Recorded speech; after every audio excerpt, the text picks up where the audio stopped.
السلام علیکم دوستو، آج ہم آپ کو بتائیں گے کہ صدام حسین نے کویت پر حملہ کیوں کیا۔ 1988 میں ایران عراق جنگ جب ختم ہوئی تو عراق معاشی طور پر تباہ ہو چکا تھا۔ صدام کا ملک عراق مقروض ہو چکا تھا۔ اس وقت سعودی عرب اور کویت نے اسے معاشی سہارا دیا اور بہت سی رقم بطور قرض صدام حسین کو دی۔ صدام اور کویت کے درمیان شروع سے کچھ تنازعات چل رہے تھے،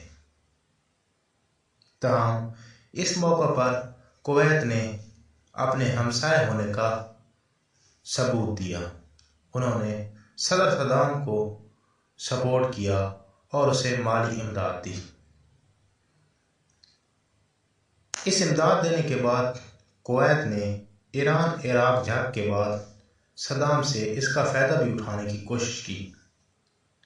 انہوں نے صدام کو کہا کہ آپ ہمارے ساتھ باؤنڈری کے تنازعات حل کریں۔ اس پر صدام حسین کا جواب بہت تشویشناک تھا۔ صدام نے پیشکش کا جواب نہیں میں دیا اور مزید یہ کہا کہ بارڈر کا کیا مسئلہ، پورا کویت ہمارا ہے۔ صدام کے اس جواب نے قطری امیر کو کویتی امیر کو سیخ پا کر دیا۔ اس کا پہلے کا پس منظر کویت کا کچھ یوں ہے۔ 1930 میں کویت کے کچھ علاقہ میں دنیا کا چھٹا بڑا تیل کا ذخیرہ دریافت ہوا۔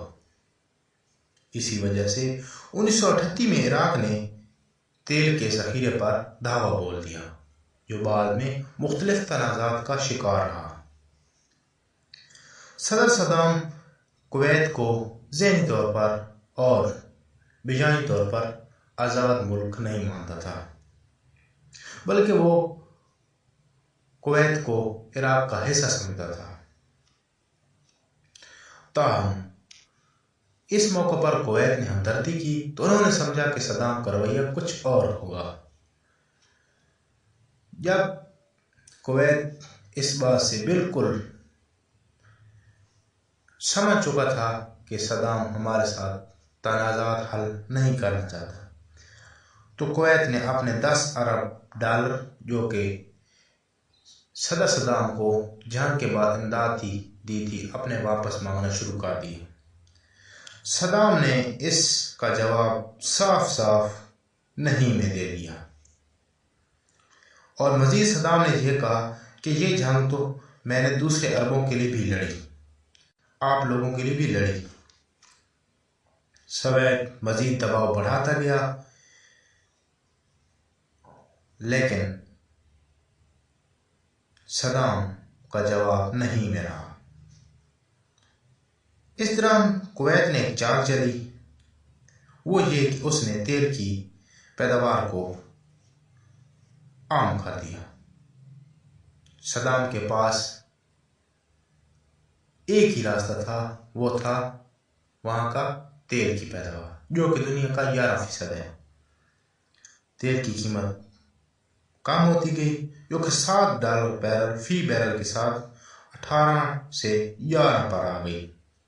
صدام جو معاشی طور پر پہلے بھی تباہ تھا، اس دھچکے نے صدام کو مزید کمزور کر دیا۔ اس کے بعد صدر صدام نے کویت پر حملے کی تیاری کر لی۔ صدام نے کویتی سرحد کے قریب 1 لاکھ فوجی، 2000 ٹینک جمع کر دی۔ اتنی بڑی فوج کا بارڈر کے نزدیک ہونا جنگ کا خطرہ پیدا کر دیا۔ سعودی عرب نے مداخلت کر دی، کیونکہ کویت اس کا ہمسایہ ملک تھا، اور اس ہمسایہ کی وجہ سے کیونکہ اس پر بھی جنگ کے ہمسایہ ملک پر بہت زیادہ اثرات پڑتے ہیں۔ جدہ میں مذاکرات شروع ہوئے، دونوں ملکوں کے رہنما وہاں جمع ہوئے، لیکن مذاکرات ناکام ہوئے۔ 1 اور 2 اگست 1990 کی درمیانی رات 11 بجے اطلاع ملی کہ ٹینکوں کی بڑی تعداد کویتی سرحد کے قریب تر قریب ہو رہی ہے۔ یہ عراقی فورسز تھی۔ اتنے میں دیکھتے ہی دیکھتے عراقی بمبار کویتی فضا میں داخل ہوئے اور بین الاقوامی اڈوں پر بمباری شروع کر دی۔ ساتھ ہی توپوں کی گن گرج سنائی دینے لگی۔ اس وقت یہ یقین ہو چکا تھا کہ عراق سوویت جنگ شروع ہو چکی ہے۔ چند منٹ میں پورے کویت میں عراقی فورسز پھیل گئی۔ کمانڈوز نے کویتی محل پر قبضہ کر لیا۔ اتنے میں کویتی امیر اپنی جان بچا کر سعودی عرب کے بارڈر سے سعودی عرب میں داخل ہو گئے۔ ایک طرف عراق کی اتنی بڑی فورسز، دوسری طرف چھوٹا سا ملک کویت۔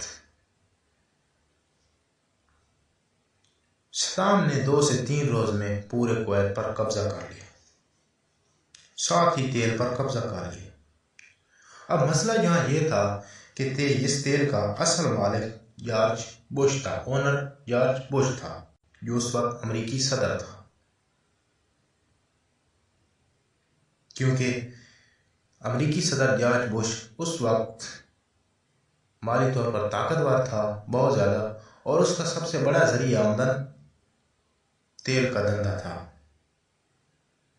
تیل کے حساب سے پوری دنیا میں 20% سعودی عرب، 9% کویت اور 11% عراق میں تیل کی پیداوار تھی۔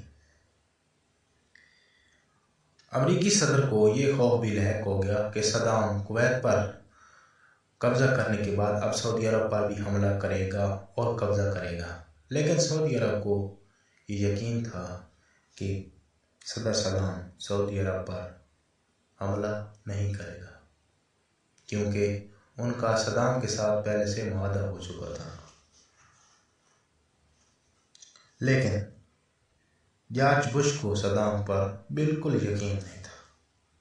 وہ سعودی شاہ فرمان کو اس بات پر آمادہ کرتے رہے کہ صدام کا اگلا نشانہ سعودی عرب ہے۔